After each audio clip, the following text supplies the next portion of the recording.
أعوذ بالله من الشيطان الرجيم. وأوحي إلى نوح أنه لن يؤمن من قومك إلا من قد آمن فلا تبتئس بما كانوا يفعلون واصنع الفلك بأعيننا ووحينا ولا تخاطبني في الذين ظلموا إنهم مغرقون ويصنع الفلك وكلما مر عليه ملأ من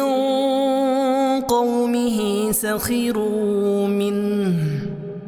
قال إن تسخروا منا فإنا نسخر منكم كما تسخرون فسوف تعلمون من يأتيه عذاب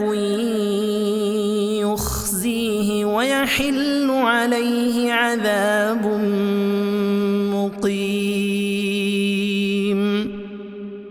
حتى إذا جاء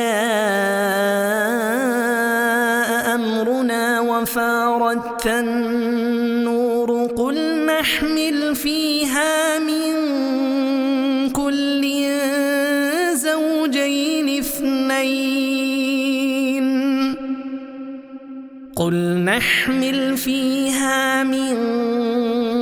كل زوجين اثنين وأهلك إلا من سبق عليه القول ومن آمن وما آمن معه إلا قليل وقال اركبوا فيها بسم الله مجريها ومرساها إن ربي لغفور رحيم وهي تجري بهم في موج كالجبال ونادى نوح ابنه وكان في معزل يا بني اركب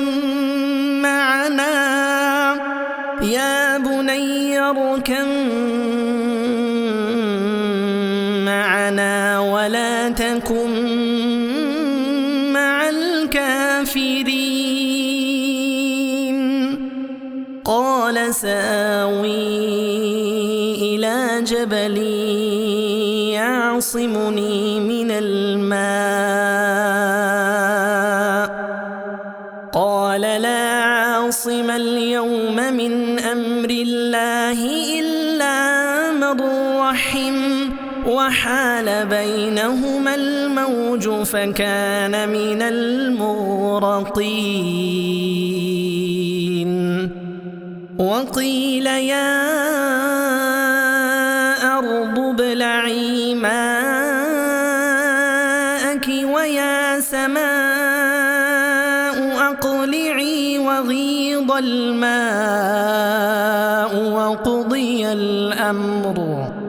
واستوت على الجودي وقيل بعدا للقوم الظالمين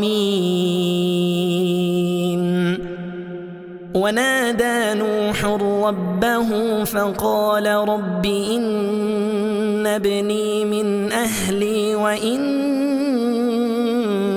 وعدك الحق وأنت أحكم الحاكمين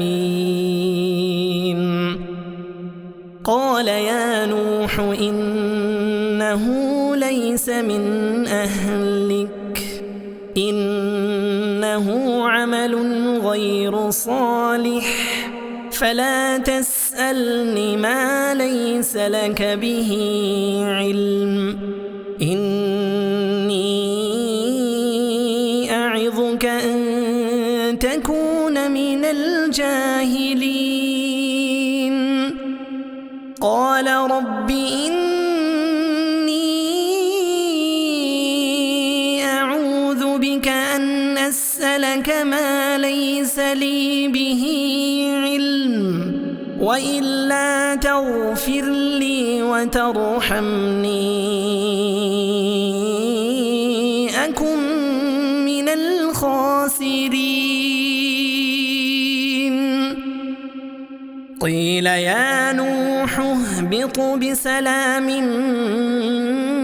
منا وبركات عليك وعلى